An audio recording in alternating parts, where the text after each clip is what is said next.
cuáles eran sus intenciones, que se pueden dividir fácilmente en dos. Las mostraron apenas han tenido aquel homérico triunfo, aquel homérico caudal de votos que habían obtenido en las PASO en el mes de agosto. A partir de entonces se desató una debacle económica, porque evidentemente después el ministro de Economía que decía que Kicillof fue el gobernador de la provincia, que decía que la inversión jurídica era la seguridad jurídica era un concepto horrible. A partir de entonces se empezó a desalentar las inversiones, se disparó el riesgo país, todo lo que nosotros conocemos. El kirchnerismo mostró la verdadera máscara ya apenas asumió. Y la verdadera máscara era ir en dos direcciones. Primero, lograr la impunidad para Cristina Fernández, para sus hijos, para sus allegados, en todas las causas de corrupción que la tienen a ella por un esquema absolutamente sistemático de saqueo del Estado que hicieron a través de la obra pública, entre otras cuestiones, vaciamiento de empresas, situaciones de corrupción con parámetros inéditos, no solo en la Argentina, sino también en el mundo. Y por otro lado, lograr lo que habían propuesto, que era dirigirnos hacia Venezuela viéndolo como modelo. Bueno, los resultados están a la vista, que el tema de la última tropelía que han hecho es justamente el tema de haber expropiado una empresa privada. Se pueden dar eufemismos diciendo que hay una intervención, la intervención no es tal porque la intervención le hubiera correspondido en todo caso al juez de la causa, donde está el concurso de acreedores Vicentín, designar al interventor. Esto es claramente un avasallamiento de la Constitución Nacional, es claramente un avasallamiento del derecho de propiedad, y el presidente se encuentra incurso en el delito previsto en el artículo 248 del Código Penal, motivo por el cual un grupo de diputados del Juntos por el Cambio, Coalición Cívica, PRO y UCR, hemos incoado en el día de ayer una denuncia en ese sentido. Pero lo importante es escuchar a Patricia, y cuando uno habla de Patricia Bullrich no puede menos que decir que se trata de una invitada cayendo en un lugar muy común que se dice una invitada de lujo, pero realmente en este caso es un lujo tenerla, porque sería por otro lado absurdo que yo me dedicara a presentarla, es bastante conocida por todos, y básicamente porque creo, y lo digo públicamente, se lo he dicho a ella, pero en cuanto foro o medio de comunicación me presento, lo comento vivamente, que fue el punto más alto quizás de la gestión de Mauricio Macri. Digo que fue un punto más alto porque demostró un coraje cívico, el mismo que había tenido, porque a veces la historia es bueno recordarla, el mismo que había tenido cuando, siendo ministra de Trabajo de Fernando de la Rúa, se le planteó al oligarca, al patrón del sindicalismo argentino, que es Hugo Moyano. Realmente eso mostró una mujer de coraje, una mujer que no se amilana, por eso condujo a la fuerza de seguridad como lo hizo, por eso hoy la fuerza de seguridad uno habla con un gendarme, con un policía federal o con un prefecturiano, y todos la reconocen, cuando a veces uno entabla algún diálogo en la calle con ellos, le reconocen que por un lado llevó los parámetros de seguridad a niveles altamente satisfactorios, pero por el otro lado la fuerza siente un reconocimiento hacia aquellos que trabajaron con honestidad, aquellos que trabajaron con decencia, que son la enorme mayoría de la fuerza de seguridad. Y en este momento quiero rendirle un homenaje, porque también seguramente Patricia lo va a hacer, me quiero anticipar a ella, del gendarme que fue ultimado hace muy pocas horas, salvajemente, y a veces yo digo que los que se ponen un uniforme merecen el mayor de los respetos, porque no se ponen un uniforme para volver a la noche envueltos en una mortaja. Este gobierno vuelve a tener con esa impronta zafaroniana, tener un desprecio por la fuerza de seguridad, un desprecio por todo lo que sea orden, racionalidad, seguridad en todos sus aspectos. No vamos a relatar o reseñar acá todo lo que hizo Patricia en combatir el narcotráfico, una tarea realmente monumental. Nuestras fronteras eran, y hoy vuelven a hacerlo, totalmente débiles, eran coladores, y ella logró incautar una cantidad de droga como nunca había pasado en nuestra historia. Este es un simple reconocimiento que yo creo que todos los que estamos acá, no hace falta que yo lo diga, pero lo estamos sintiendo. Hoy es la presidenta de mi partido, de nuestro partido, del PRO. y la verdad que es un orgullo que ella esté conducida precisamente por esos valores republicanos que ella encarna, por esa decencia, por esa honestidad, por enfrentar a las mafias, a todas las mafias. Y por nada más, y simplemente esperemos que nosotros todos tengamos el coraje y la valentía que más respetar el Estado de Derecho, los valores, respetar las libertades individuales que están permanentemente avasalladas. Muchísimas gracias, y Patricia, toda la audiencia es tuya. Hola Jorge, bueno, muchísimas gracias. Muchas gracias por esta invitación a este foro que llevas adelante en estos momentos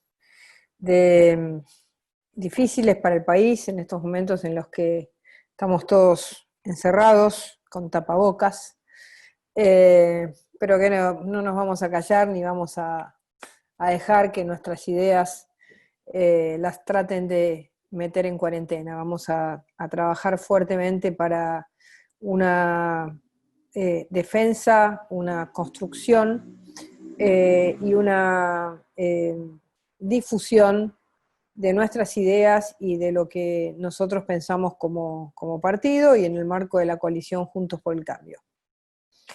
Sin duda que vos arrancaste con una explicación muy clara de lo que podía suceder, que se había planteado en la campaña, como que había un kirchnerismo diferente, que había cambiado, que la llamada de Alberto Fernández era la búsqueda de un punto de moderación, de un peronismo más moderado, menos talibán.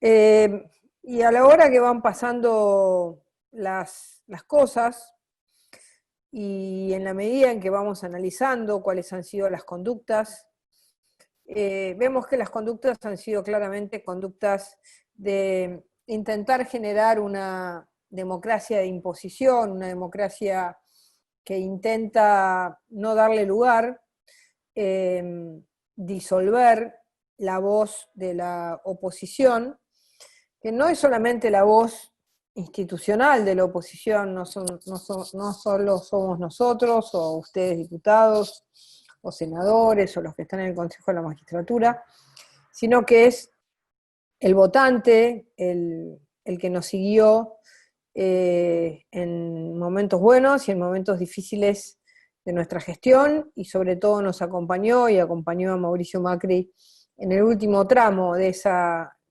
larga marcha para lograr hoy tener una oposición más consistente, que hace que algo importante, para mí trascendente, para mí fundamental, nunca visto desde 1983, y es que el país tenga dos opciones: quien gobierna y Juntos por el Cambio, que hoy es una opción de poder, una opción de alternativa, una democracia con alternancia, que es lo que distingue las democracias de las democracias, entre comillas, de partido único, o de las dictaduras de partido único, donde nunca hay recambio porque solo un partido es el que puede gobernar, que lo vemos funcionar en muchos países del mundo, donde aparece una oposición, la cortan, la dividen, la destruyen. Esto inclusive pasó en la primera década del kirchnerismo, que ni bien subió Néstor Kirchner, toda la oposición fue dividida, una parte conformó el radicalismo K, otra parte fueron partidos provinciales que se terminaron yendo al oficialismo, y otra parte terminó con un apellido que terminó siendo verbo, que fue la borocotización. Borocotó, que al primer día de asumir, Alberto Fernández se lo llevó como parte del oficialismo, bueno, quedó bastante destruida su credibilidad por lo que significó ese no respeto al voto popular. En consecuencia, diría que desde el primer momento que este gobierno asumió, arrancó con la típica, que es: hay una emergencia, queremos poderes especiales, queremos tener una capacidad de que estos poderes especiales nos permitan gobernar sin ningún tipo de límite. Lo primero que hicieron fue anular la fórmula previsional. Recordarán todos ustedes que cuando nosotros planteamos una fórmula previsional bastante razonable, la respuesta que tuvimos a esa fórmula previsional fueron 14 toneladas de piedras, 118 policías heridos y un escándalo por haber votado una fórmula previsional bastante razonable que hoy ha sido anulada y que ha sido reemplazada por una discrecionalidad total y absoluta de parte del Poder Ejecutivo de decidir cómo, de qué manera aumenta las jubilaciones, que ustedes ya saben que es algo que la Corte Suprema de Justicia ha definido como algo intangible, el hecho de que exista un sistema de movilización, de movilidad jubilatoria. Bueno, a partir del primer tiempo, donde el gobierno simplemente se dedicó a la administración de la deuda, y nosotros decidimos darle un apoyo, porque como país nos parecía importante y nos sigue pareciendo importante que no se caiga en un default. Nos parece que el default es lo peor que le puede pasar a nuestro país en este momento, con esta situación de encierro de la economía, de confinamiento económico, de cerrazón de todas las personas que producen y trabajan. En algunas partes del país está un poquito mejor, pero hay todavía una gran parte del país que está absolutamente cerrado y clausurado. En esa circunstancia apoyamos la negociación de la deuda, y luego vino la pandemia, vino el coronavirus, y a partir de ahí comenzó una larga marcha, la cuarentena más larga del mundo, en la que el presidente de la Nación comenzó a anular el resto de los poderes. La justicia se cerró de una manera inexplicable. Al Parlamento lo mantuvieron cerrado bastante tiempo. Nuestros diputados y senadores presionaron para que eso no fuese así. Todavía la situación es bastante irregular de funcionamiento, porque funcionan en sistema virtual, y por ahí se cae un senador, un diputado, que la conexión se le desconecta, igualmente tiene que seguir trabajando como si nada pasase, y no importa que ese senador o esa senadora o ese diputado no esté. Entonces es una cantidad de situaciones que nosotros veíamos ya venir desde hace tiempo, porque, bueno, conocemos lo que es la construcción de un modelo ideológico, de una ideología, de una forma de pensar, y sabíamos que acá había además una construcción de un poder cuya centralidad estaba en Cristina Fernández de Kirchner, que con una jugada inteligente, y hay que reconocérselo, movió la dama y nos hizo jaque mate. Sin duda que nosotros también tuvimos nuestros propios problemas, porque generamos mucha presión sobre las clases medias en la economía, generamos una política social totalmente regresiva desde mi punto de vista, que mantenía a la gente en la pobreza en vez de generarle sistemas para que salgan de la pobreza. Y esos son los temas que nosotros para una segunda gestión tenemos que cambiar, y es una gran responsabilidad que tiene el PRO y también Juntos por el Cambio de poder entender cuáles fueron los temas que nos generaron una derrota electoral y que hoy nos mantienen como una fuerza importante, pero en la oposición. ¿Qué es lo importante en este momento? Bueno, que todas aquellas cosas que decían o dijeron que iban a hacer, las están haciendo. En enero, Grabois dijo, hay que nacionalizar Vicentín, y el presidente salió a decir, qué estupideces que dice Grabois. Después salió la otra diputada a decir que había que quedarse con parte de las acciones de las empresas que iban a recibir los créditos salariales que el gobierno daba, como si fuera plata de Alberto Fernández que saca de su bolsillo, un préstamo personal, sin entender que los impuestos son la recaudación justamente de aquellos que trabajan, que son los que bancan al Estado argentino, sin entender eso, pensando que era plata de ellos. Y ahí Alberto Fernández dijo, no, qué locura, qué ideas locas que tienen estos diputados nuestros.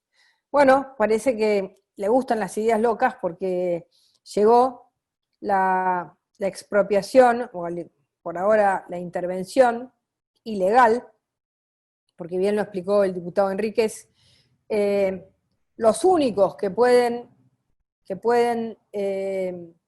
ir a hacer una intervención de una empresa son los jueces de la nación. No existe posibilidad de que el Poder Ejecutivo lo haga. Ya ellos ya lo hicieron con YPF. ¿Se acuerdan que Kicillof dijo que YPF nos iba a costar $1? Yo era diputada en ese momento. Solamente 28 votamos en contra de esa expropiación, en ese momento estatización de YPF. Y ahora debemos $2.000 millones. Nada, poquito, ¿no? Bueno, ahora con Vicentín, que ni siquiera es una empresa, digamos, sociedad del Estado, es una empresa privadísima, tan privada que el intendente, la verdad que me encantó, el intendente de Reconquista Avellaneda, que dijo, se quieren robar 90 años de sacrificio. Somos un pueblo, dijo, que el Estado le construyó el tren y se lo sacó, le construyó la ruta y se la rompió, le construyó un puerto y ese puerto está destruido. Y todo lo que hicimos en este lugar, lo hicimos nosotros, con nuestras manos, con nuestra inteligencia, con la inteligencia de los ciudadanos de estos pueblos inmigrantes que vinieron y se instalaron en la lejana Reconquista, 800 kilómetros de la ciudad de Buenos Aires, todos inmigrantes de distintas nacionalidades, que construyeron una sociedad próspera, y que ahora, porque tiene unos problemas, una empresa de 100 años, en pocos días se la quieren llevar.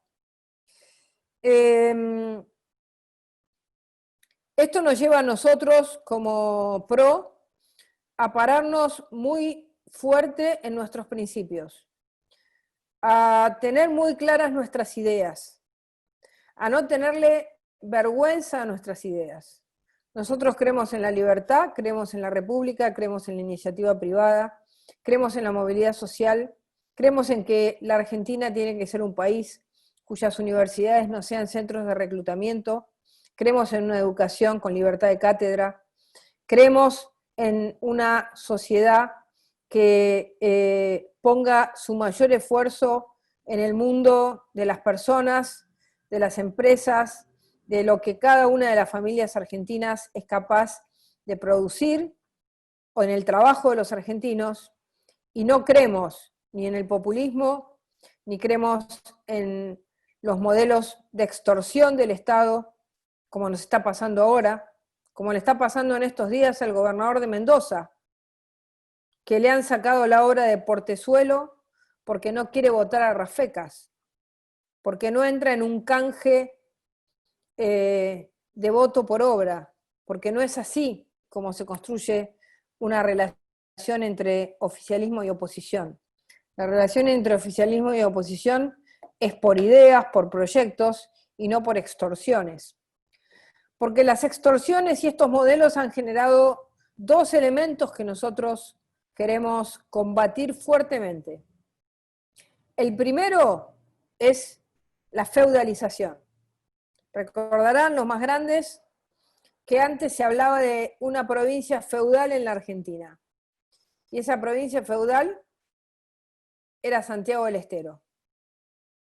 Ahora uno va para el norte, va para el sur, va para el litoral y encuentra modelos muy similares, donde los gobernadores se creen monarcas, manejan la justicia, manejan las legislaturas, arman sistemas electorales imposibles, como el que tiene Tucumán, sistemas imposibles de ser entendidos, que les garantizan la permanencia para siempre.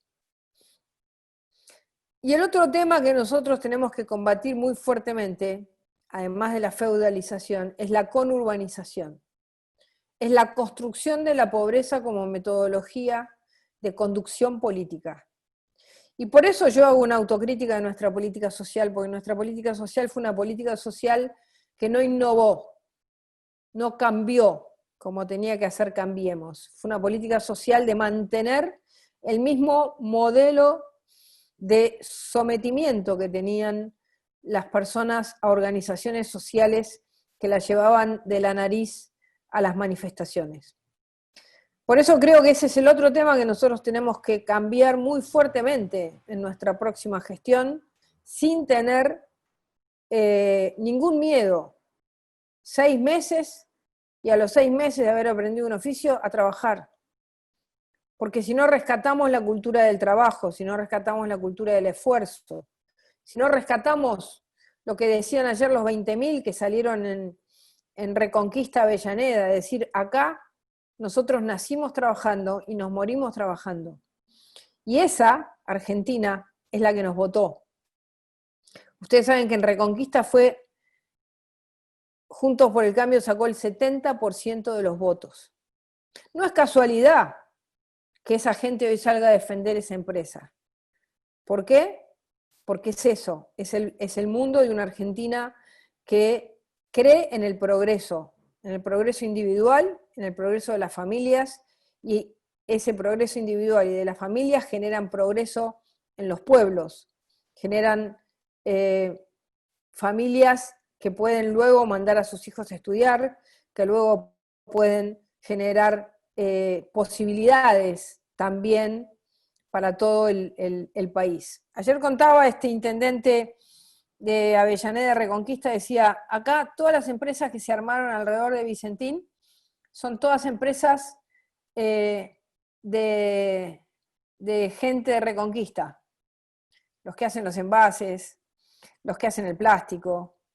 Y así es como, siempre recuerdo que Mauricio Macri decía que él quería que en la tranquera de cada campo argentino hubiese una fábrica, que no viésemos más los grandes barcos que solamente se llevan el poroto de la soja, sino que comenzásemos a tener una construcción de un modelo agroindustrial que generase valor, que es trabajo y que es mejores ingresos para todos. Por eso es que el PRO les propone ahora organizarse territorialmente, sectorialmente. Vamos a trabajar en las universidades, vamos a trabajar en las escuelas, vamos a trabajar con intelectuales, vamos a trabajar con sectores médicos, con sectores profesionales, con economistas, con abogados, que están todos organizándose y todos organizándonos para dar una batalla cultural, para que nuestras ideas no les tengamos vergüenza. Porque nos ha pasado, yo he visto muchas veces a dirigentes nuestros en la televisión diciendo, bueno, pero no, ¿cómo que no? Uno tiene que afirmarse en lo que es y no defenderse de lo que el otro te quiere decir. Si te quieren decir que vos sos neoliberal, hijo de rico, hay que decirle vos, no sé, hijo de qué serás, pero lo único que hacen es empobrecer el país con el populismo. Hay que discutirles, hay que animarse a discutirles sin miedo. Sin miedo, porque cuando pasan estas cosas, nos damos cuenta que la gente reacciona a valores constitucionales que muchas veces nosotros decimos son abstractos. Fíjense qué abstracto es. Que hoy el 90% de los votantes de Juntos por el Cambio, 93% de los votantes de Juntos por el Cambio está en contra de la estatización de Vicentín. Y el 25% de los votantes del Frente de Todos está en contra. Esos son los de la clase media que dijeron, bueno, cambiamos por si acaso, y se equivocaron. Se fueron, está bien, nosotros cometimos errores, pero se fueron. Por eso es que no tenemos que tener miedo. No tenemos que tener miedo, ni tenemos que tener vergüenza de lo que nosotros somos. Nosotros somos los que representamos el progreso, los que representamos el mundo productivo, los que representamos... Hoy, la verdad que me dio un poco de vergüenza. El presidente dijo, venimos a defender un capitalismo ético. ¿Capitalismo ético? ¿Robarle la empresa a una familia que hace 90 años construyó su empresa? Eso no es ni capitalismo ni es ético. Ninguno de los dos conceptos. Es antiético y anticapitalista. Exactamente lo contrario de lo que defendió. Un concepto abstracto, porque ayer, por supuesto, las bolsas bajaron un 8%. ¿Por qué bajaron un 8%? Porque estamos negociando la deuda y en el medio de la negociación de la deuda, que nosotros hemos hecho todo para apoyar, de golpe, ¡tum!, estatizan una empresa así. Y una deuda. Pero como no va a pasar, no quiero hablar de lo que va a pasar en el futuro, porque nos vamos a defender para que estas cosas no pasen. Pero yo los quiero convocar a organizarse, afiliarse, afiliar muchísima gente. Tenemos que tener 1 millón de afiliados en el PRO. Tenemos que organizarnos en todos los barrios, en todas las ciudades.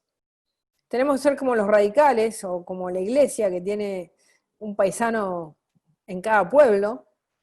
Tenemos que estar presentes en todos lados y en todos los sectores. Y también tenemos que defender nuestras ideas. Por eso estamos trabajando mucho en la construcción de las ideas.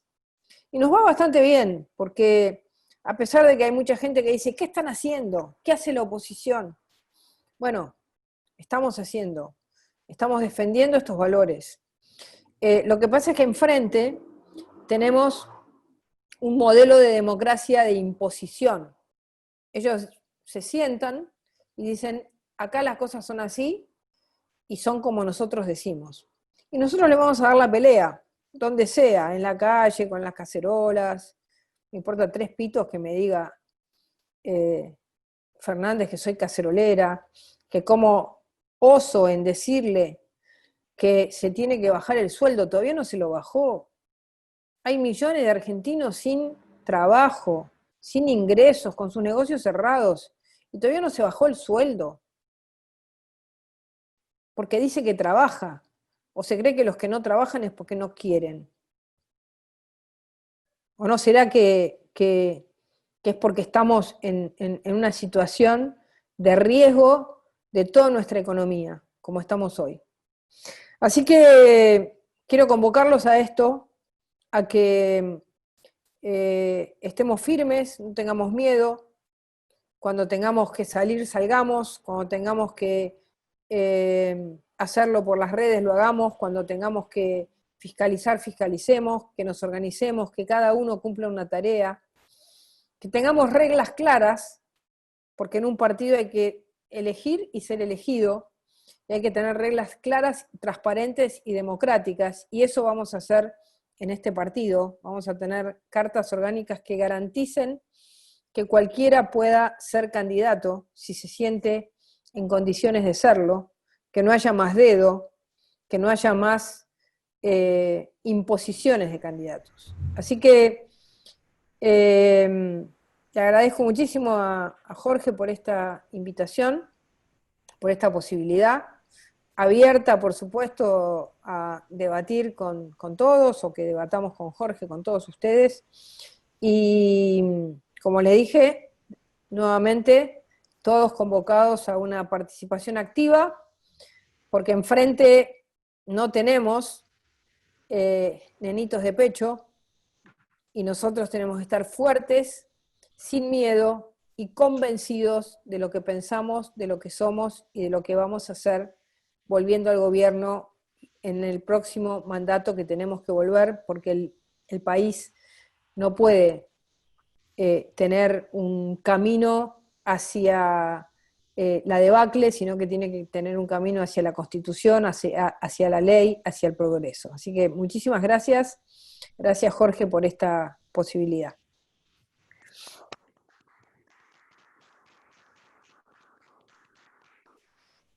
Muchas gracias. Bueno, ya Abril, estoy viendo en los chats que es un placer escucharte. Gracias, Patricia, y una catarata de elogios.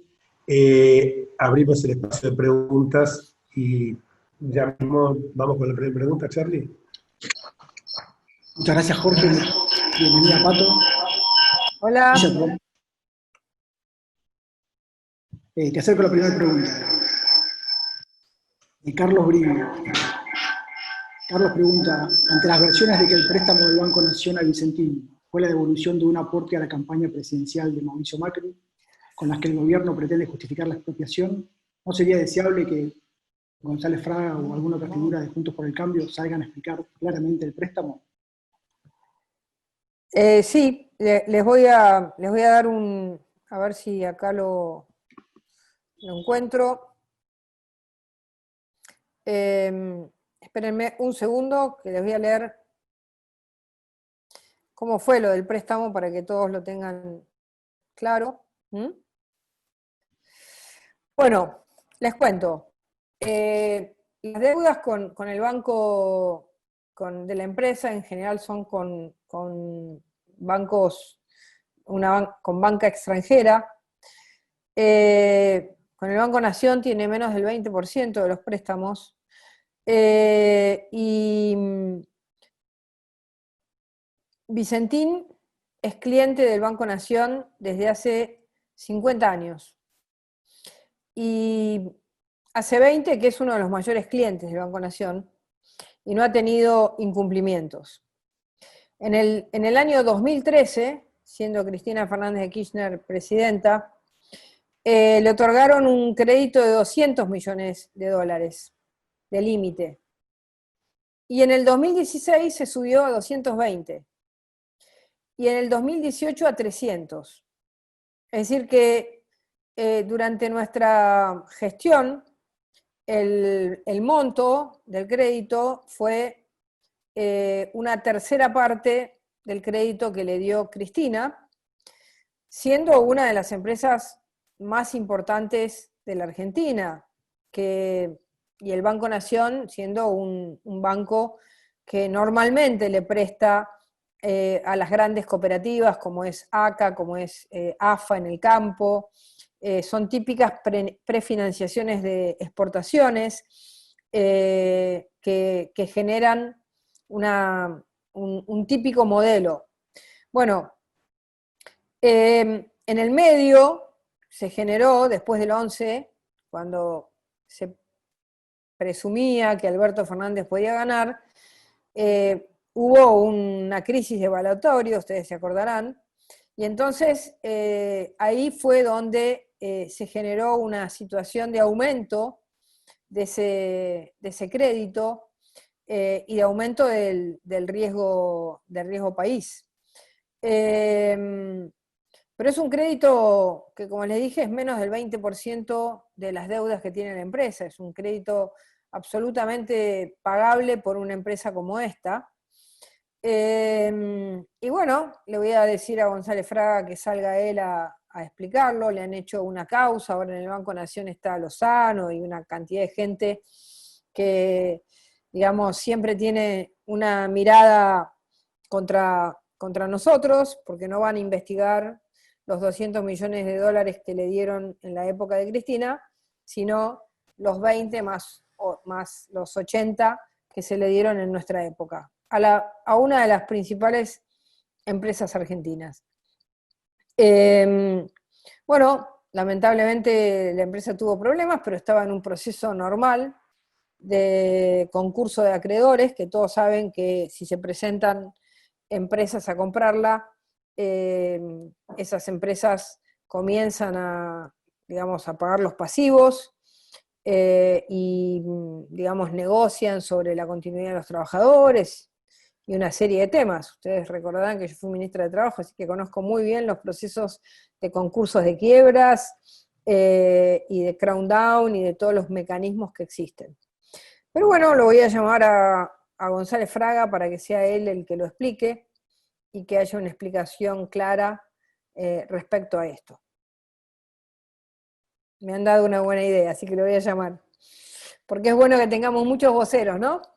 Así que lo voy a hacer, me lo voy a anotar. Gracias, Patricia. Un segundo que Jorge quiere hacer una presentación. Sí.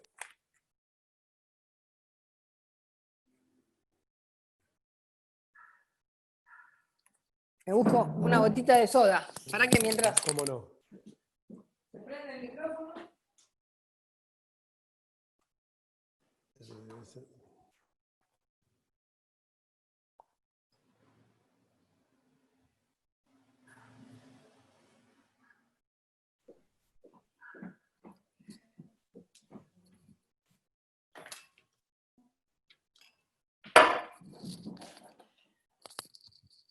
Ahí estoy. Me fui a buscar un poco de soda. Sifón.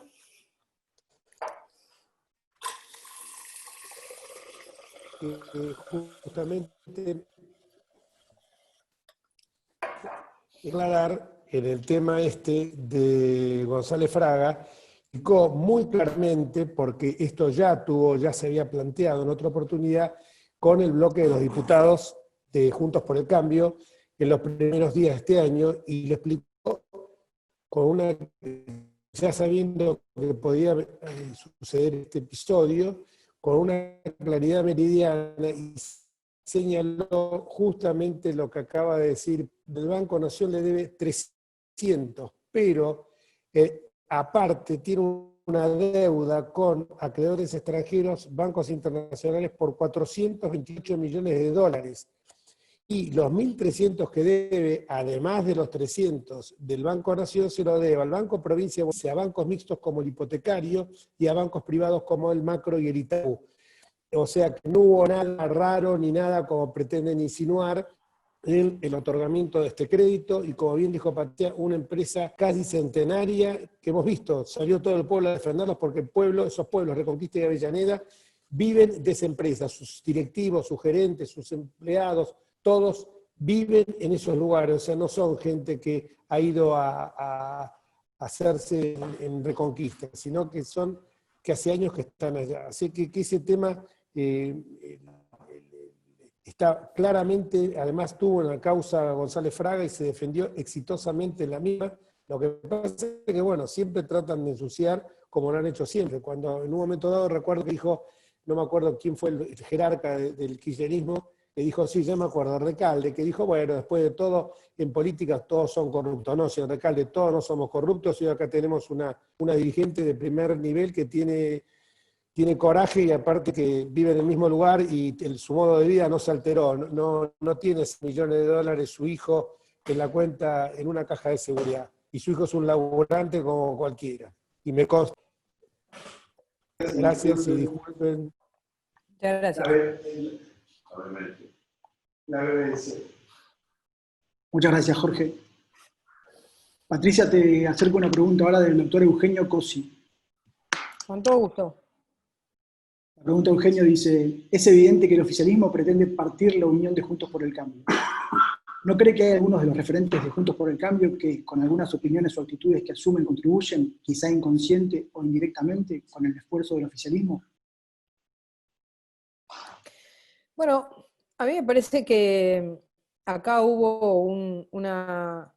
Es decir, a ver, el partido de gobierno, el Kirchner-peronismo, para decirlo de alguna manera, no sé cómo definirlo, desde el primer día intentó generar una especie de tercera vía, armar un bloque que fuera funcional al oficialismo, con algunos diputados que fuesen del mismo Juntos por el Cambio. Creo que ahí nuestros dirigentes legislativos funcionaron muy bien y dijeron que no lo iban a aceptar de ninguna manera, y eso nos mantuvo firmes, pero existe una tensión respecto a cuál es el nivel de acuerdo con el oficialismo o con el gobierno.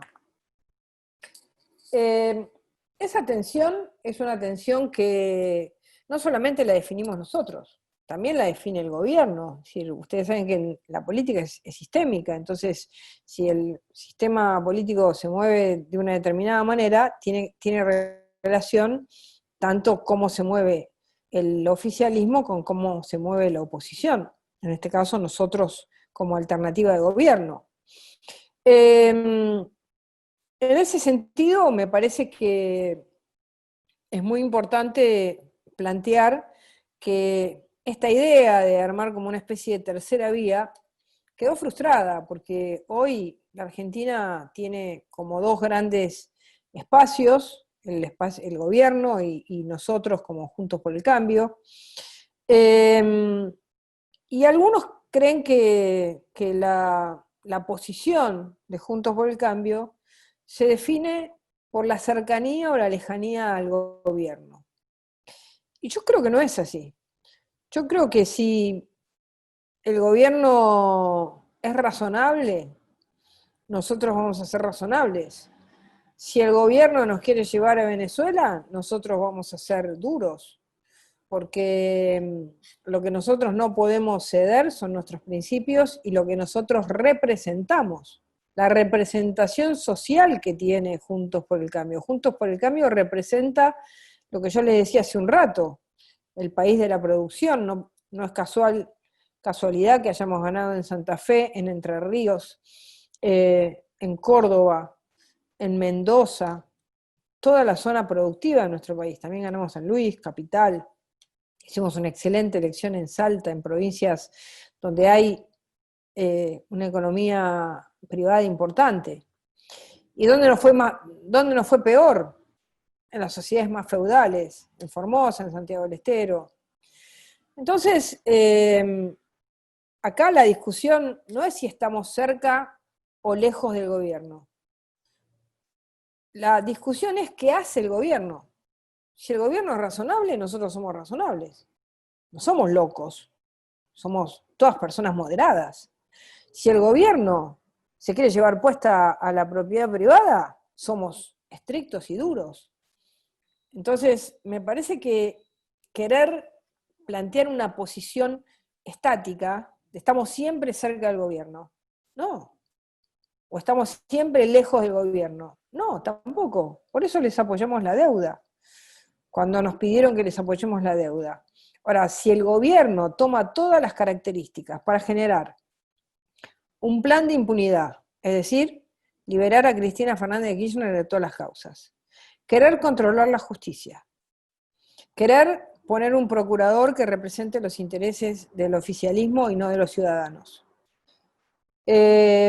comenzar a quedarse con empresas, poner en duda la propiedad privada, porque ayer mientras pasaba lo de Vicentín, había miles de vecinos en La Matanza pidiendo por favor que no les tomen el barrio. Yo no sé si ustedes lo vieron.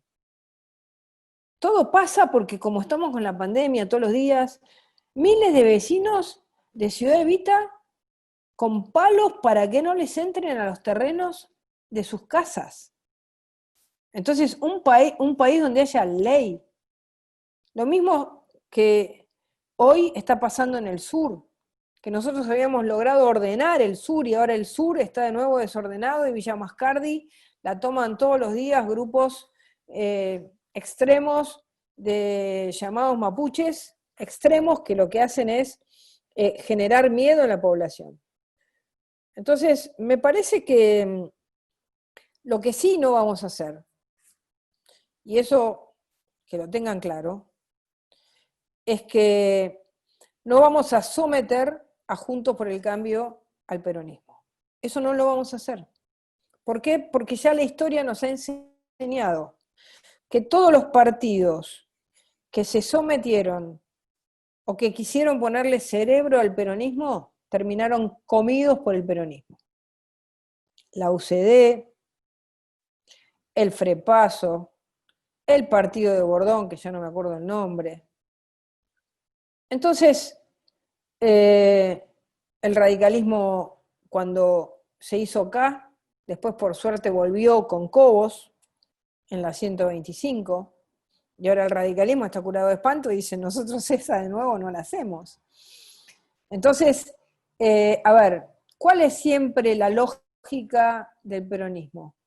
El partido único, no tener a nadie enfrente, el movimiento, somos todos movimentistas, todos estamos en el mismo movimiento, y nosotros no creemos en eso, nosotros creemos en la democracia de alternancia, en la verdadera democracia, que es cuando hay más de un partido que puede estar peleando el poder. Si hay un solo partido, no hay democracia. ¿Qué democracia hay en Rusia con Putin? ¿Quién le gana las elecciones a Putin? Cada vez que nace un opositor, va preso. No existe democracia. Como no existió 70 años en México. Ahora está un poquito mejor. Entonces, nosotros lo que tenemos que mantener es nuestra identidad y nuestra personalidad política. Si a nosotros nos come el partido de gobierno, no es por nosotros.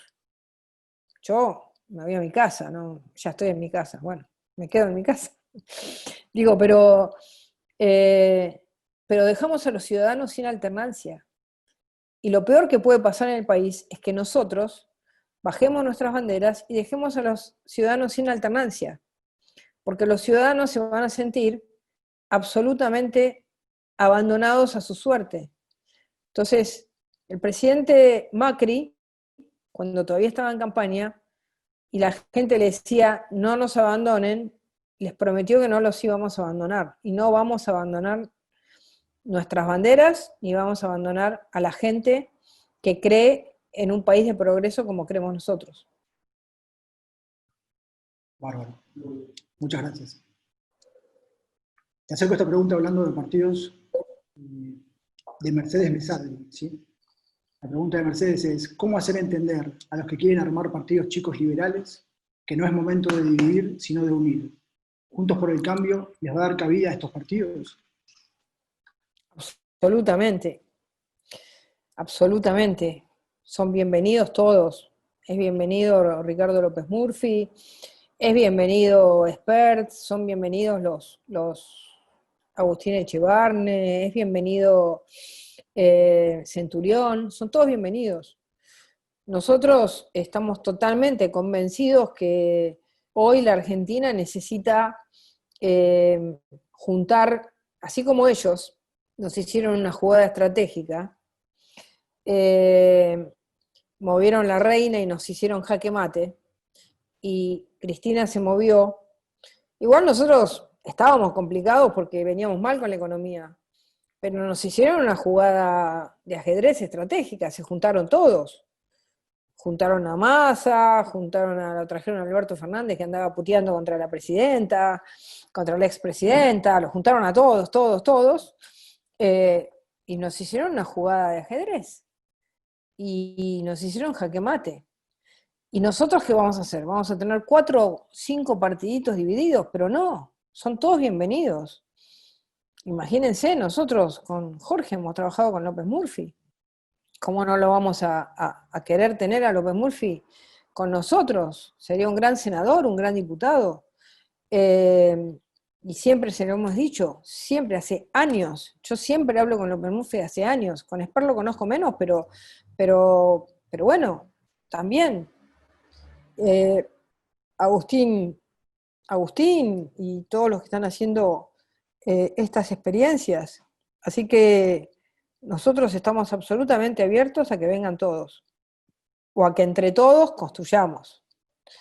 Ellos están con una teoría que es, en el 2021 queremos ir solos y después vamos juntos.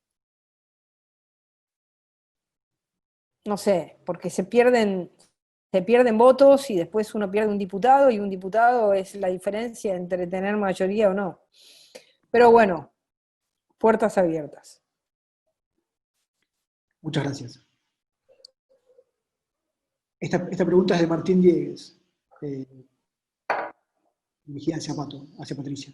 ¿Nos puedes decir que nuestros líderes como Mauricio Macri y Patricia Bullrich y más a la cabeza tienen una estrategia de respuesta pública a cada mentira del gobierno que nos separa e indigna, como el préstamo vicentino, entre otras cosas? Bueno, sin duda que dentro del PRO hay algún debate respecto de si hay que contestar o no hay que contestar. Algunos creen que no hay que contestar todo lo que nos dicen. Yo soy medio de pelea, de batalla, y a mí no me gusta cuando nos insultan, no me gusta cuando dicen cosas que no tienen ningún sentido. Así que yo siento que es bueno contestar, y además porque nosotros reconocemos los problemas que tuvimos y estamos dispuestos a mejorar porque es necesario para gobernar, pero también defendemos muy, muy fuerte las cosas que hicimos muy bien. Entonces, no vamos a permitir que nos insulten y que nos quieran poner de punching ball de los problemas que tiene el propio gobierno. Así que yo siento que hay que defenderse. Es un debate igual en el PRO, ¿eh? No todos piensan lo mismo, algunos creen que dicen no hay que contestar todas las pelotas, no hay que... Bueno, yo creo que si uno no contesta todas las pelotas te llenan de goles. Así que creo que hay que contestarlas todas, hay que pelearlas todas. Pero bueno, no sé qué piensa Jorge de eso.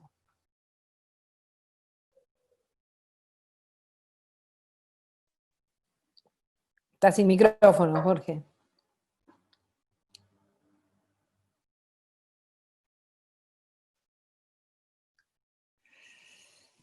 Le saca. Sí, Ahí está. me están censurando. No, los abogados, lo que aprendemos en la facultad apenas entramos, el que calla otorga. Entonces, bueno, vos me conocés, soy peleador como vos, así que yo las contesto todas porque me parece que, además porque no tenemos, si tuviéramos muertos en el placar, en el ropero, sí está bien, pero nosotros tenemos las manos limpias. Cuando yo dije recién lo tuyo, Patricia, es porque lo siento y porque si viera que tuviste alguna flaqueza en el orden moral o en el orden político, no estaría al lado tuyo. Entonces, por eso te digo, hay que salir a contestar. Corresponde. Aunque te traten de halcón, no importa. Es preferible que nos digan que somos más duros que te digan que son blandos, porque el 40% quiere eso. Así es, muy bien. Para Patricia te acerco una nueva pregunta de Eduardo Elcuri, ¿sí? Eduardo dice, ¿sí? Si no ganamos primero el Congreso, no nos van a dejar gobernar. ¿Qué se está haciendo? ¿Cómo? No escuché. Una pregunta de Eduardo Arcuri, ¿sí? Sí. Eduardo nos pregunta, si no ganamos primero el Congreso, no nos van a dejar gobernar. ¿Qué se está haciendo para ganar diputados y senadores? Bueno, en primer lugar estamos, como recién explicábamos, avanzando, creciendo territorialmente, haciendo crecer el partido. Queremos tener muchísimos afiliados, así que los vamos a invitar a todos a afiliarse. Y el Congreso, tenemos un problema que es algo que sucede desde 1983 en la Argentina, y es que es más fácil tener mayoría en la Cámara de Diputados que en senadores, porque en senadores ha habido siempre una mayoría del justicialismo desde 1983.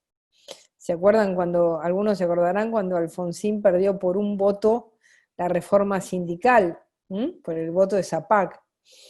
Lástima que no fue a un referéndum popular que hubiera ganado por el 90% en ese momento.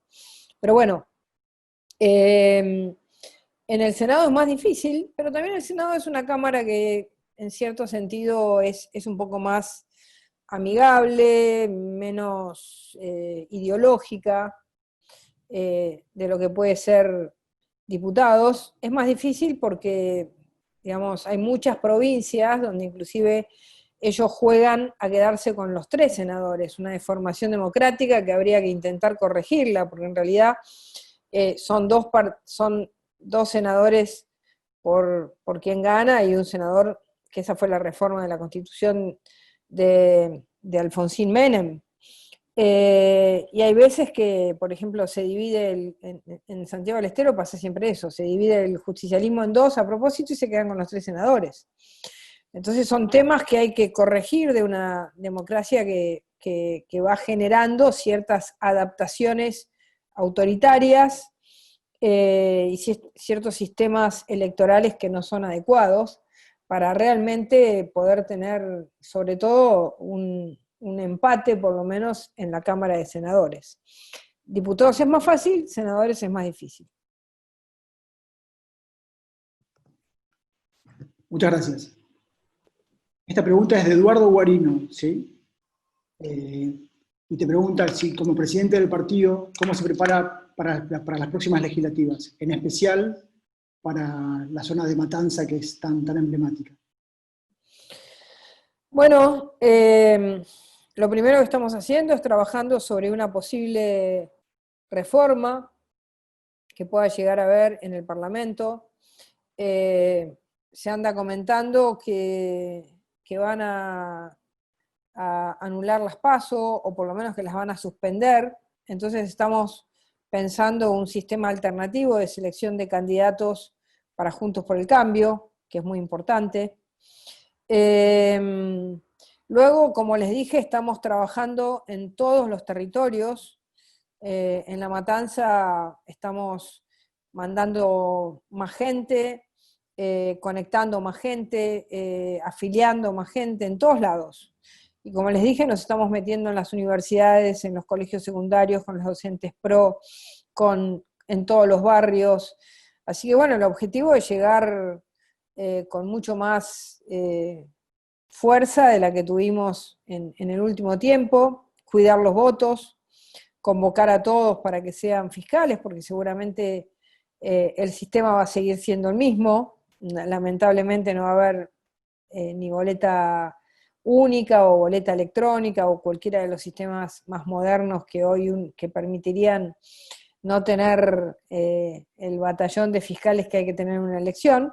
Pero bueno, hay que afrontar las elecciones con el sistema que hay, y entonces vamos a trabajar fuerte. Acá hay alguien que me dice que es de Matanza, Estela Maris, así que si se quiere conectar, después la conectamos con el equipo que está trabajando en Matanza y en todos lados, porque estamos trabajando en todos lados para poder ganar las próximas elecciones. Buenísimo. Te acerco una pregunta ahora de Emilio Pirina Konstantinovsky. Quiere saber qué pensás respecto al regreso recargado de Carta Abierta, con otro nombre y con el comunismo como propuesta explícita. La verdad es que todavía no lo miré. Todavía no miré ni el nombre, que me dijeron que era un nombre medio estúpido, no sé, Emilio, ¿dónde estás? Me dijeron que era un nombre medio estúpido, así que todavía no lo miré, lo tengo que leer. Pero me imagino, serán los explicadores de todo lo que hace el gobierno, ¿no? Es darle una forma teórica y una explicación teórico-política a todo lo que hacen. Pero todavía la verdad que mucho no lo miré. Bueno, esta pregunta es de Silvia de Belgrano, ¿sí? Quiere saber cómo comparás la actuación del Frente de Todos y de las ONGs de derechos humanos frente a los recientes casos de violencia institucional con lo que ocurrió durante el gobierno de Cambiemos en los casos de Maldonado y Nahuel. Bueno, está claro, ¿no? Está claro que en cualquier país los organismos de derechos humanos tienen una sola vara para medir los casos, y acá no. En primer lugar, porque ni Nahuel ni Maldonado fueron casos de violencia institucional. En ambos casos quedó absolutamente clarísimo que fueron casos, en el caso de Nahuel, de legítima defensa, y en el caso de Maldonado, tal cual como dijo el juez, fue una muerte sin participación de terceros, es decir que lamentablemente murió solo, intentando huir de la fuerza de seguridad, si no hubiera sido seguramente detenido. Y en estos casos hemos tenido casos de violencia institucional en policías provinciales, y bueno, los organismos de derechos humanos no son organismos de derechos humanos, son organismos de derechos humanos de aquellas personas que ellos quieren defender. Es decir, solo defienden los que están de su lado. Los demás, o los que o no quieren, o quieren disimular y no decir que tienen casos de violencia institucional, directamente se callan la boca. Salió hace poco un informe del CELS donde muestra que nuestra gestión fue la gestión que menos miembros de la fuerza de seguridad murieron y menos civiles murieron. Quiere decir que cuando uno le da a la fuerza de seguridad la capacidad de que sepan que cuando van a ser atacados o cuando están frente a un delito uno no los va a acusar, mueren menos policías y mueren menos civiles. Porque para un policía, y a mí me lo han contado muchísimos, o para un gendarme, me lo han contado muchos, ese segundo en el que piensan, si tiro, me matan, y si no tiro, me matan. Es decir, me matan siempre, porque me matan porque me meten preso, si hago el uso correcto de mi arma me meten preso, y si no tiro me matan. Y entonces, cuando el miembro de una fuerza de seguridad tiene la certeza de que si hace las cosas correctamente, es decir, está actuando o en legítima defensa o cumpliendo su deber, no va a ser dejado de lado ni condenado, sino que va a ser defendido como tiene que ser defendido un miembro de una fuerza de seguridad que hace las cosas de manera correcta,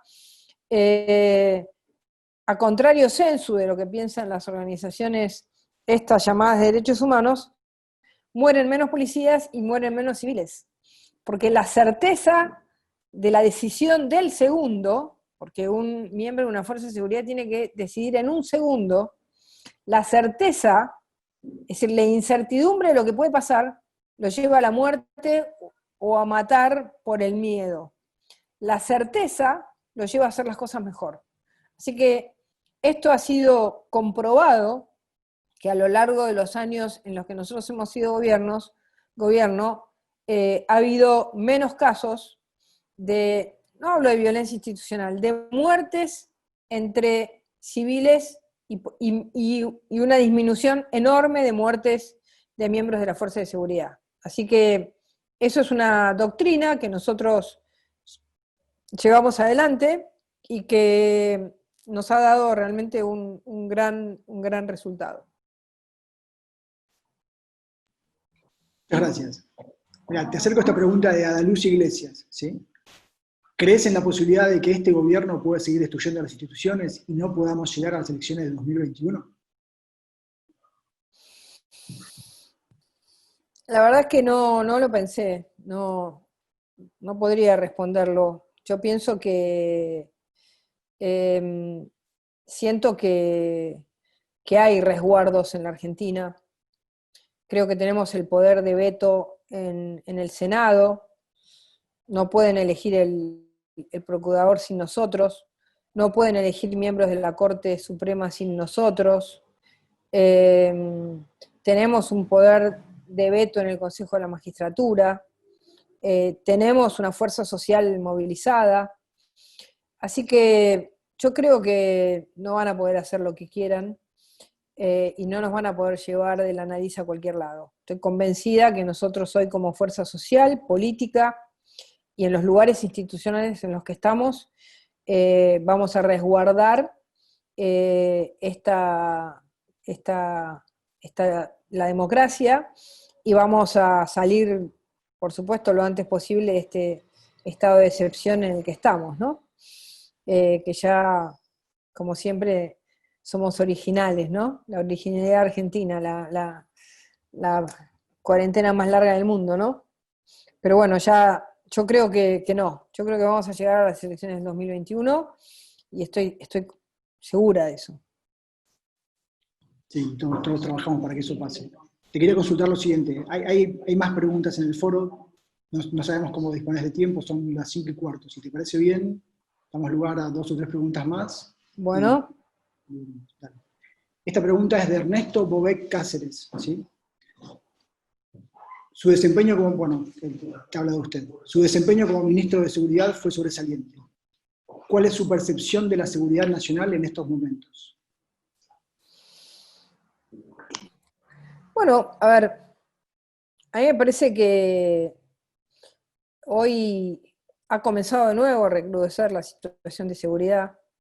Creo que no te entiendo. Los primeros meses de la cuarentena se habían encuarentenado los delincuentes y los criminales, ahora están de nuevo en la calle. Ayer mataron al jefe de Gendarmería de Zárate. Hubo situaciones violentas, mataron, digamos, ha habido muchos asesinatos. Yo creo que es como dispar, ¿no? Porque por un lado está Bernie, que es como que tiene una posición de, aunque me parece que es medio él solo, no es que arme una política de seguridad, es él como personaje, ¿no? Sale con el arma, sale en la moto, viene con el casco. Y Frederick, que me parece que es muy ideológica y que, bueno, que vuelven con la teoría de Zaffaroni, que derogan todas las herramientas que nosotros le habíamos dado a las policías para que se sientan más certezas, que eso hace que las fuerzas de seguridad se retraigan en su tarea porque, bueno, porque tienen miedo a lo que les puede pasar. O, como ha pasado en estos días, muchas fuerzas provinciales que sienten que tienen mucho poder y bueno, y se sobregiran, ¿no? Me parece que la gente ya ha adaptado nuestro modelo de seguridad como un modelo que quiere para siempre. A mí me impresionó mucho la reacción masiva que hubo de la población argentina frente a la liberación de los presos. Me parece que eso marcó un hito y marcó que la cultura de una seguridad donde la ley está en el centro, digamos, de una seguridad donde la víctima es el centro del sistema, donde el que las hace las paga, entró en la sociedad. Y por eso creo que lo que sucedió realmente con los presos que salieron, y que la mayoría volvieron, muestra que hay un cambio de paradigma que no le va a ser tan fácil a este gobierno cambiar. Por eso también que creo que juegan como estas dos ideas, ¿no? Es decir, la ministra de Seguridad Nacional y por otro lado Bernie, que juega a ser una especie de personaje, ¿no? Pero bueno, la verdad es que estoy segura que la gente adhiere a lo que nosotros hicimos y debe estar con bastante miedo. Ahora quizás hay menos gente en la calle, pero ya han comenzado a haber hechos de violencia muy importantes y no tengo el número de muertos porque no han publicado estadísticas, pero en las últimas semanas se ha recrudecido mucho. Bueno, es que con esas teorías no hay política de seguridad que perdure y que cuide a la gente, ¿no? Muchas gracias. Esta pregunta es de Humberto Bonanata, que aparentemente te viene siguiendo en varios Zooms. Hola Humberto, ¿cómo estás? De hecho te saluda acá y te pone, hola Pato, en el Zoom de ahora con Enríquez, quiero preguntarte Hola. sobre la mayoría de 2/3 que necesitaría la oposición para bloquear un DNU suspendiendo las PASO en 2021. ¿Esos 2/3 son sobre el total de miembros o sobre los presentes? ¿Un DNU electoral? Suspendiendo No son 2/3. Las leyes electorales tienen una mayoría absoluta, es decir, que es la mitad más uno de los miembros. No es por 2/3. Por 2/3 son solamente aquellos temas que están en la Constitución o en alguna ley especial, pero las leyes electorales se votarían en diputados con 129 votos y en senadores con la mitad más uno, serían,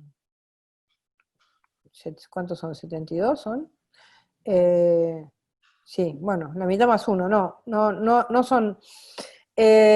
Bueno, en este caso, donde tendríamos que lograr frenar eso sería en diputados, porque en senadores ellos tienen mayoría.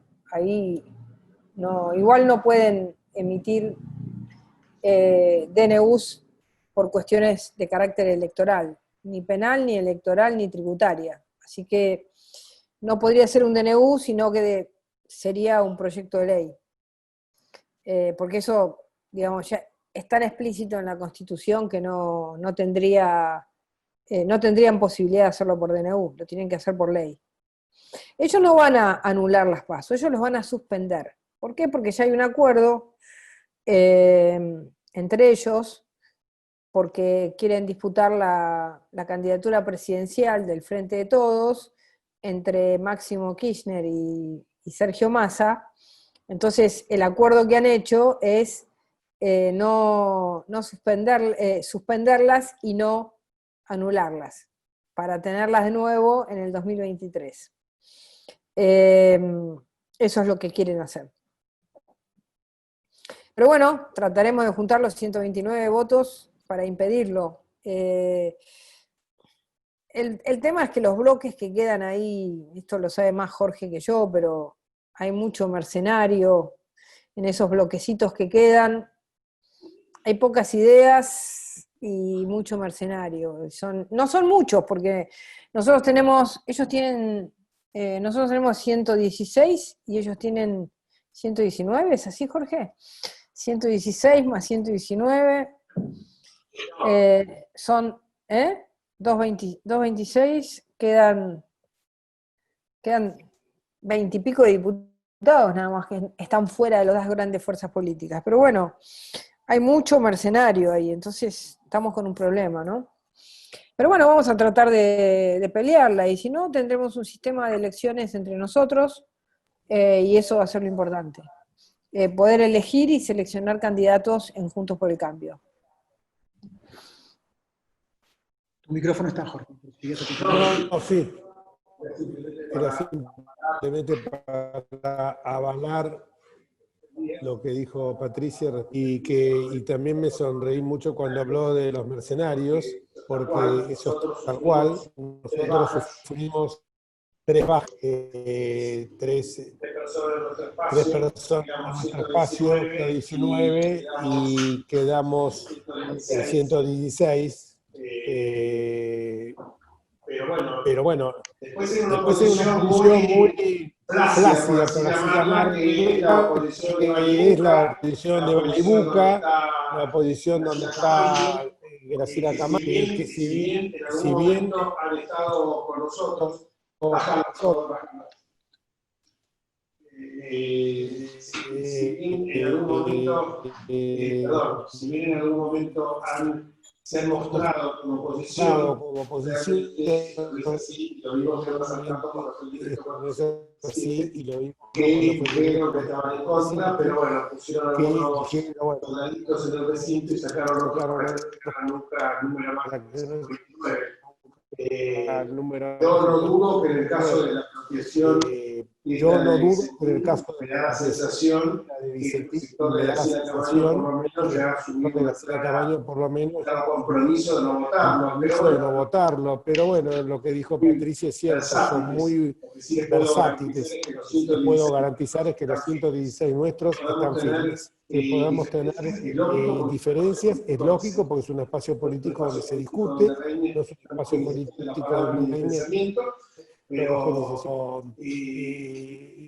estamos unidos porque, como dijo bien Patricia, esto es lo único que nos garantiza tener una fuerza coherente para defender los valores republicanos. Y miramos a Ricardo, por ejemplo, a López Murphy, también estuvo con nosotros, era Agustín Echevarri, porque es realmente muy ponderada lógicamente. Muchas gracias, Jorge. Patricia, si te parece, te acerco la última pregunta y después hay una serie de preguntas que las vemos con Jorge. Esta es de Eduardo Arcuri y te pregunta, ¿estamos preparados para frenar el atropello kirchnerista? ¿Hay alguna estrategia cívica planteada para que los ciudadanos podamos llevarla a cabo? Bueno, yo creo que la decisión de nuestro frente político, de nuestra coalición y de nuestro partido de generar una construcción de una fuerza social, de representación, como significa hoy la representación de tantos ciudadanos, implica un involucramiento, ¿no? Que no solamente tengamos una estrategia de tipo institucional, sino que también tengamos una estrategia de tipo social. Creo que eso tiene que estar siempre presente y que de alguna manera nuestra última acción antes de la cuarentena fue salir contra la intervención de la provincia de Jujuy, del Poder Judicial de la provincia de Jujuy. ¿Se acuerdan que querían, digamos, presionar así a nuestro gobernador radical, Gerardo Morales? Entonces, es como una situación que hay que ir, digamos, analizándola, pero en cada momento y en cada circunstancia. Pero lo importante es contar que, digamos, que todos nos sintamos parte de un mismo proyecto y que entonces ese proyecto tiene expresiones sociales, manifestaciones populares, tiene formas de expresión y también formas institucionales. Entonces, todas hacen a una forma de frenar, a un modelo para frenar o para intentar que no intenten llevarnos a un lugar que no queremos estar y a defender nuestra Constitución. Así que sí, sin duda que sí, la respuesta concreta es sí.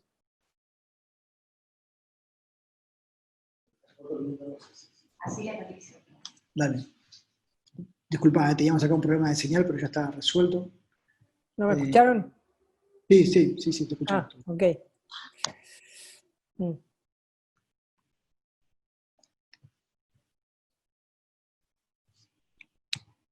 Bueno, te acerco esta pregunta, ¿sí? ¿Crees que el oficialismo tiene la mayoría de diputados para tratar y aprobar la expropiación de Vicentín? ¿Cómo? ¿Crees que el oficialismo tendrá mayoría en diputados para tratar y aprobar la expropiación de Vicentín?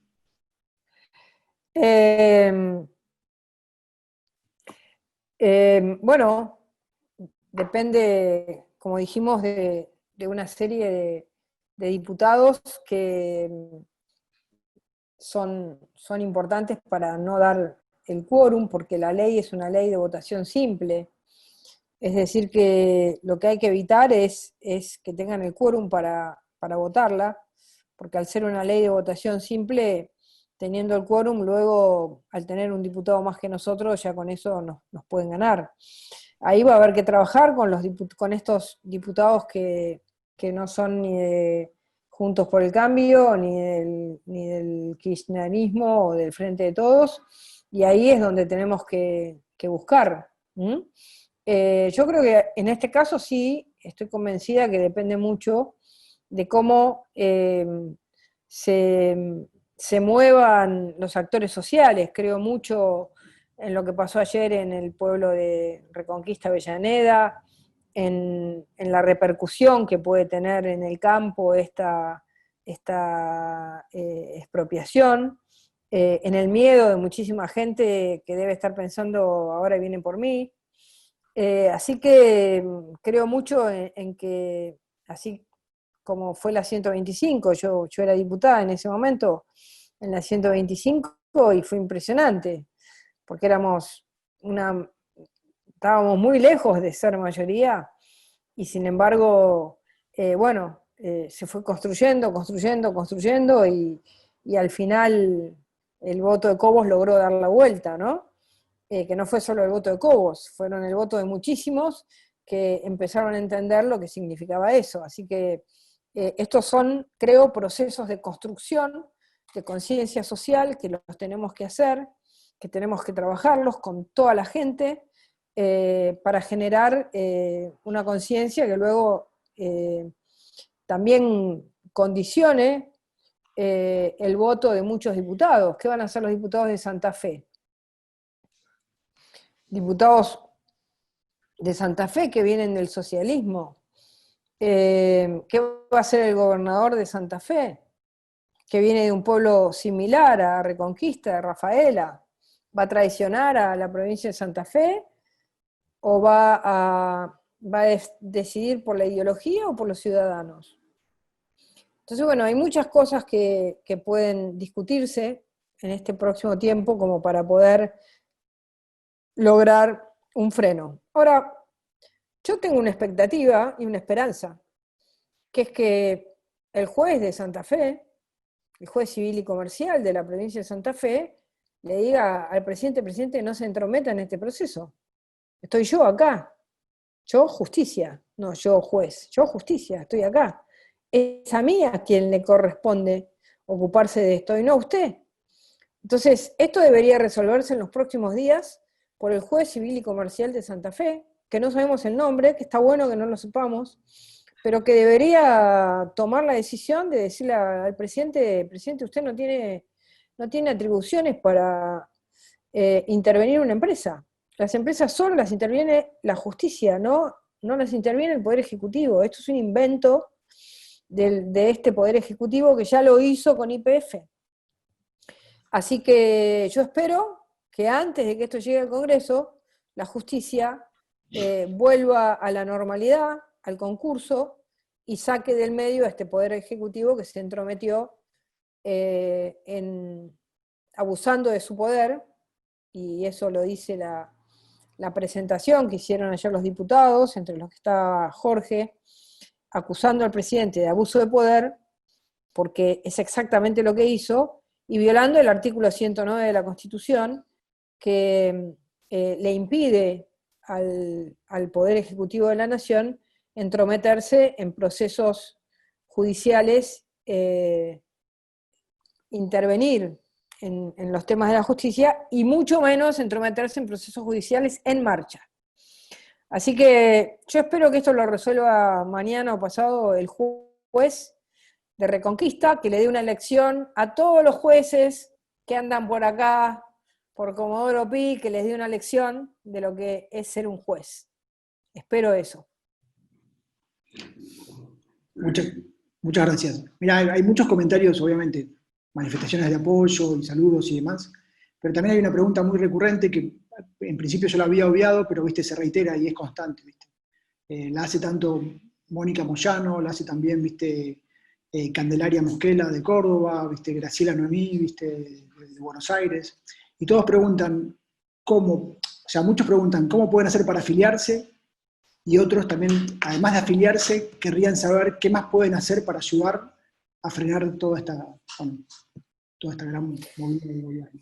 Bueno, en primer lugar, para afiliarse, ahora vamos a sacar un sistema online que va a salir ya la semana que viene, como para que todos los que quieran afiliarse se puedan empezar a afiliar. Luego, como todavía el sistema es un sistema bastante vetusto, cuando salgamos de la cuarentena tendrán que ir a algún lugar a llevar la ficha y firmarla ahí en ese momento, pero estamos inventando un sistema para que todos puedan afiliarse online y luego imprimir esa ficha y llevarla a que sea firmada en un lugar.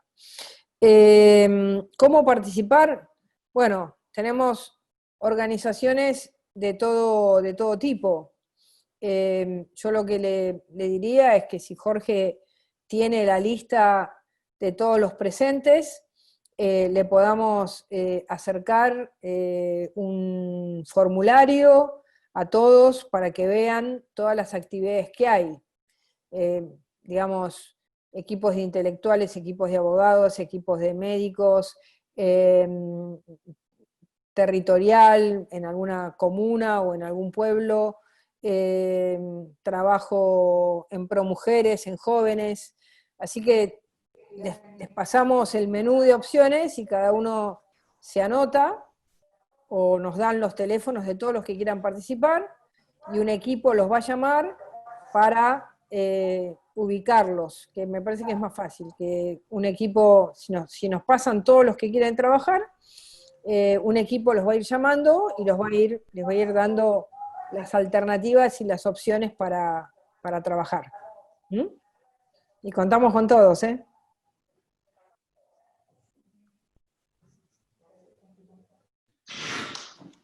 Muchas gracias, Patricia.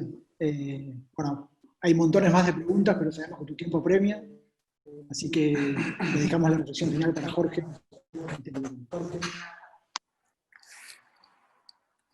Bueno, en primer lugar, me comprometo a mandarte, a enviarte, Patricia,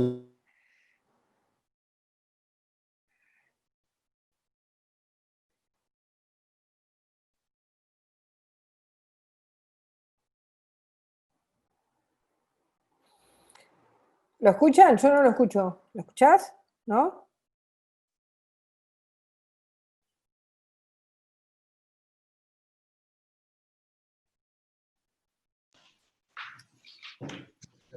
Disculpe, le voy a dar mi lugar a Jorge porque la máquina de allá tenía una interferencia. Lo libero. Sí, perdón. No, y eso que estoy en mi estudio, donde es bastante buena la tecnología, pero bueno, lo que le quería decir era que todos los que han participado en este Zoom tenemos los datos, o sea que te los vamos a remitir, Patricia, para que los incorporen a los equipos técnicos o de profesionales, y sobre todo acá, no es que nosotros seamos veteranos en política, pero nos parece sustancial ir a acciones concretas como las que propuso Patricia, que es justamente el tema de afiliarse, que es la mejor manera de poder después integrarse a la vida de un partido nuevo y pujante como es el PRO, que ha demostrado ser muy eficiente en la gestión de gobierno en el distrito único que venimos gobernando hace ya más de 12 años, con resultados exitosos, que es la Ciudad Autónoma de Buenos Aires.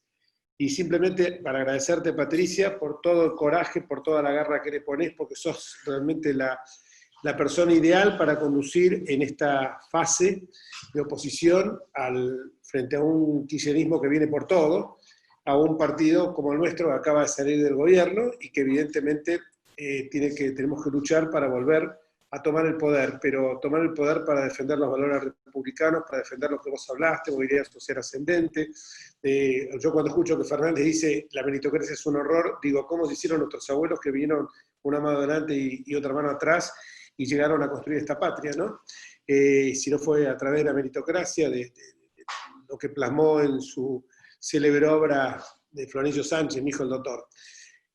Nosotros creemos de que la otra forma de participación es el empoderamiento frente a estos autoritarismos que uno ve en todas partes del mundo, esta vigilancia tan tan autoritaria que se está imponiendo desde la Hungría de Orbán hasta países, bueno, la Rusia de Putin, que vos lo has señalado, y creo que frente a esto el empoderamiento, la participación de la gente es fundamental. La sustancia política de la música, de los cacerolazos, es justamente eso: vivamos dentro de la ley, vivamos dentro de la Constitución, vivamos dentro de la división de poderes, vivamos en suma dentro de lo que es una democracia republicana, con esos valores que vos también representás, Patricia. Muchísimas, pero muchísimas gracias a todo corazón. Bueno, muchísimas gracias, muchas gracias por la invitación. Muchas gracias.